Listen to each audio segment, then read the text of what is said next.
The story behind the Gordie Howe International Bridge. Have you ever wondered what happens when a bridge becomes a battleground?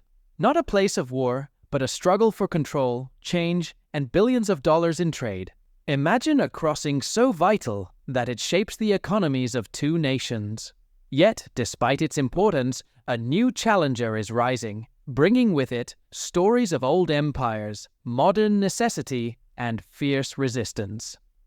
Welcome to the saga of the Gordie Howe International Bridge, a project set to transform the busiest segment of the US-Canada border. But is it really needed, or is there more to the story? Let's dive in. Setting the scene first, let's set the scene by understanding the US-Canada border. It's a geographical line stretching nearly 9,000 kilometers, a vast and often desolate frontier dotted with forests, rivers, and stretches of wilderness. But it's also the busiest international border on the planet, a key lifeline between two of the world's most developed economies. Over 400,000 people and thousands of goods cross daily, fueling a trade volume so massive that it's hard to fathom. $1.4 trillion a year. Yes, trillion with a T. Within this economic behemoth lies a single, relatively small area that punches well above its weight in significance. The Detroit-Windsor corridor, a mere 2.2-kilometer stretch along the Detroit River, sees the lion's share of this cross-border activity. If you were to stand on the banks of the river, you'd see a ceaseless flow of trucks, each one carrying goods like auto parts, fresh produce, and industrial equipment, all essential for the tightly intertwined economies of the United States and Canada. The Detroit-Windsor crossing accounts for over 25% of trade between the two nations. For the auto industry alone, the corridor is a lifeline. Picture this. A single car produced in Michigan or Ontario often crosses the border up to 6 times during its assembly, with parts shuttled back and forth like a finely tuned machine. It's an economic engine, one that must not falter, or the repercussions would ripple far beyond this region. The birth of a new idea, the Gordie Howe Bridge. Recognizing these growing problems, officials from both sides of the border began discussing the need for a new crossing in the early 2000s. Enter the Gordie Howe International Bridge. Unlike the Ambassador Bridge, this project was conceived as a publicly owned, modern infrastructure initiative designed to serve the people, not private interests.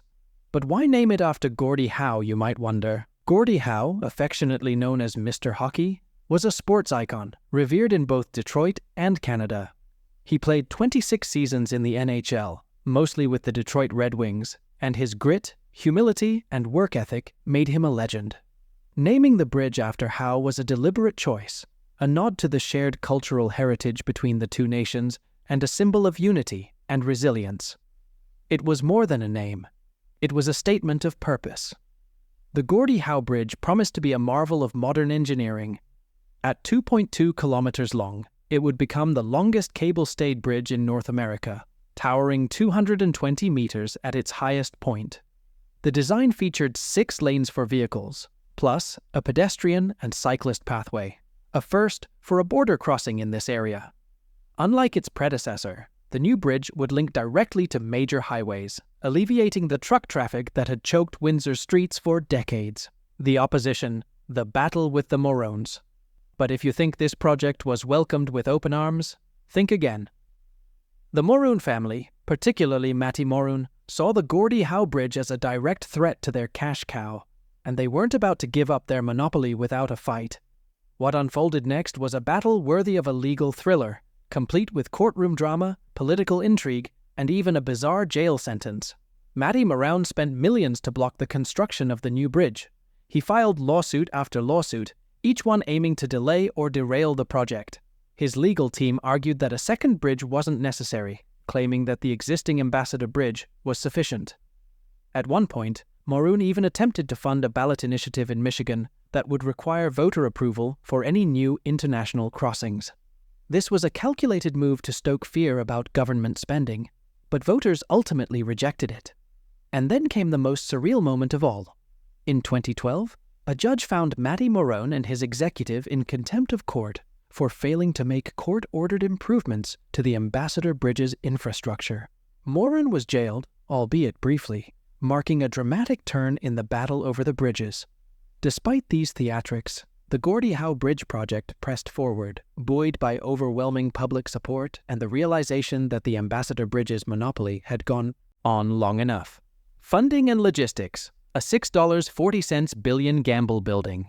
A bridge of this magnitude is no small feat. The total cost of the Gordie Howe project is estimated at $6.4 billion, funded entirely by Canada. Why would Canada shoulder the entire financial burden? The answer lies in the promise of long-term gains. By fronting the costs, Canada expects to recover its investment through future toll revenue, a strategic decision that reflects the country's commitment to modernizing its trade infrastructure. The Canadian government's decision wasn't without risks. Investing billions in a project that won't see returns for years requires a leap of faith, a belief that trade will continue to grow and that the bridge will be essential for future prosperity. But for many Canadians, it's a bet worth making. After all, improved infrastructure doesn't just facilitate trade. It also enhances national security, boosts economic development, and strengthens bilateral relations with the United States. Construction on the Gordie Howe Bridge officially began in 2018, and it hasn't been without challenges. Engineers have had to navigate complex geotechnical conditions, deal with harsh weather, and ensure minimal disruption to the existing flow of trade. Yet, despite these hurdles, progress has been steady. In June 2024, workers celebrated a major milestone. The final deck segment was connected, a symbolic moment representing unity between two countries. Impact on the region. More than just a bridge. So, what does the Gordie Howe Bridge mean for the region? For starters, it promises to alleviate congestion, making cross-border travel faster and more efficient. This is a big deal for businesses that depend on just-in-time delivery, a logistics strategy where goods arrive precisely when needed to minimize storage costs. The auto industry, in particular, stands to benefit immensely from reduced delays. For consumers, this could mean more reliable supply chains and, potentially, lower costs for goods. But the impact goes beyond economics. The bridge is expected to create thousands of jobs during construction and will provide long-term employment opportunities once completed. It will also reshape the landscape on both sides of the border. In Detroit, plans are underway to revitalize neighborhoods near the bridge, turning what was once an industrial wasteland into a hub of economic activity. In Windsor, residents will finally get some relief from the constant barrage of truck traffic, improving the quality of life in affected communities. Conclusion: a bridge to tomorrow. In the end, the Gordie Howe International Bridge is more than just concrete and steel. It's a testament to resilience, cooperation, and the power of progress. It embodies a vision for a shared future, where two nations come together to foster economic growth and community ties. The bridge stands as a beacon of hope for a new era of cross-border collaboration, one where the past doesn't dictate the future. As construction continues and the opening date approaches, the anticipation builds. Will it fulfill its promise as the essential link between Canada and the United States? Only time will tell, but one thing is clear. The Gordie Howe International Bridge is set to become an iconic symbol of connection in North America. Call to action. What are your thoughts on the Gordie Howe International Bridge? Do you think it will succeed in revitalizing the region and easing the burdens of cross-border traffic? Share your opinions in the comments below. If you found this video informative, please like, share, and subscribe for more content, exploring the fascinating stories behind major infrastructure projects around the world. With that said, thanks for watching, and until next time.